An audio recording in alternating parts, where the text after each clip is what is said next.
In the wild and mist-covered hills of County Mayo, there lies a mountain that casts a long shadow over the land, Croagh Patrick, known to many as the holiest place in Ireland.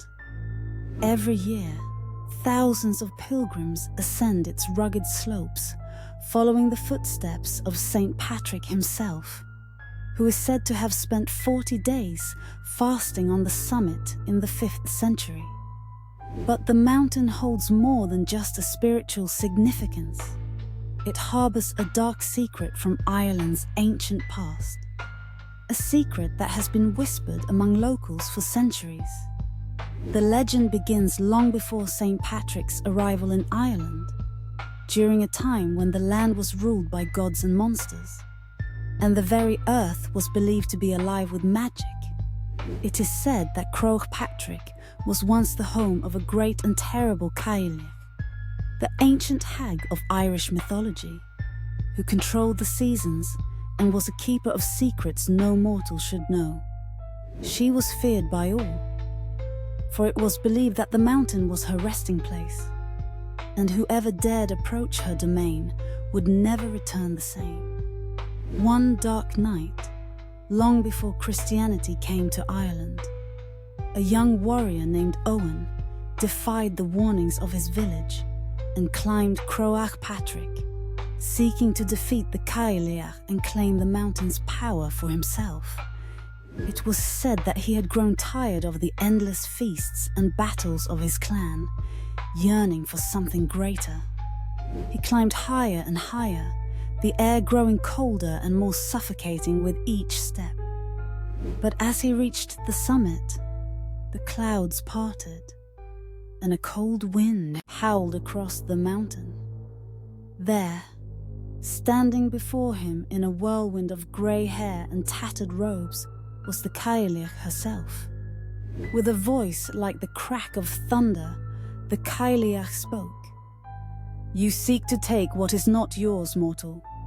I have watched over this land for centuries, and I will not be overthrown so easily." Owen, trembling but determined, drew his sword and charged at the ancient hag. But as he did, she raised a gnarled hand, and the ground beneath him shook violently. The earth split open, and a vast chasm opened up at his feet. Owen's sword fell from his grip as he fell into the depths of the mountain, his screams echoing through the crags and valleys below. The next morning, the villagers found Owen's body at the foot of the mountain, his eyes wide open in terror. But there was something strange about his face. It was twisted, as if frozen in agony. Some say that when they buried him, his body wouldn't decay, and the earth around his grave began to blacken and rot. From that day on, the mountain became cursed. It was said that the Cailleach had placed a spell upon it, ensuring that no one who climbed to the top would ever be the same.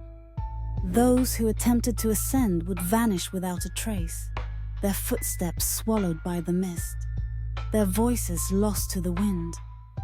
Some said they heard whispers on the mountain, the ghostly voices of those who had sought to claim the mountain's power and paid the price for their greed. But the worst of the curse, the villagers believed, was reserved for the souls of those who perished on Croagh Patrick. It was said that every 7 years, the spirit of Owen would return, his tortured soul now bound to the mountain, and he would drag any who ventured too close into the chasm that had claimed him. His hands, they say, were forever outstretched, pulling at the ankles of the unwary, forcing them into the abyss beneath the mountain. To this day, on the darkest nights, the locals swear they can hear the clinking of chains and the sound of dragging footsteps on the slopes of Croagh Patrick. They speak of ghostly figures that appear on the summit during the midnight hour, pale faces staring into the fog, forever searching for the power they once sought. And if you stand too long at the foot of the mountain, you might feel something cold and unseen brush past you. the ghostly hand of Owen, still waiting for the next soul to claim. So, if you ever find yourself wandering the hills of County Mayo, remember this. Croagh Patrick may be a sacred place to some, but to others, it is a dark reminder that some forces, ancient and powerful, should never be disturbed. And if the winds grow too cold and the sky too dark, you might just hear a whisper on the wind. Do you seek the mountain's power? But beware, for the price is higher than you could ever imagine.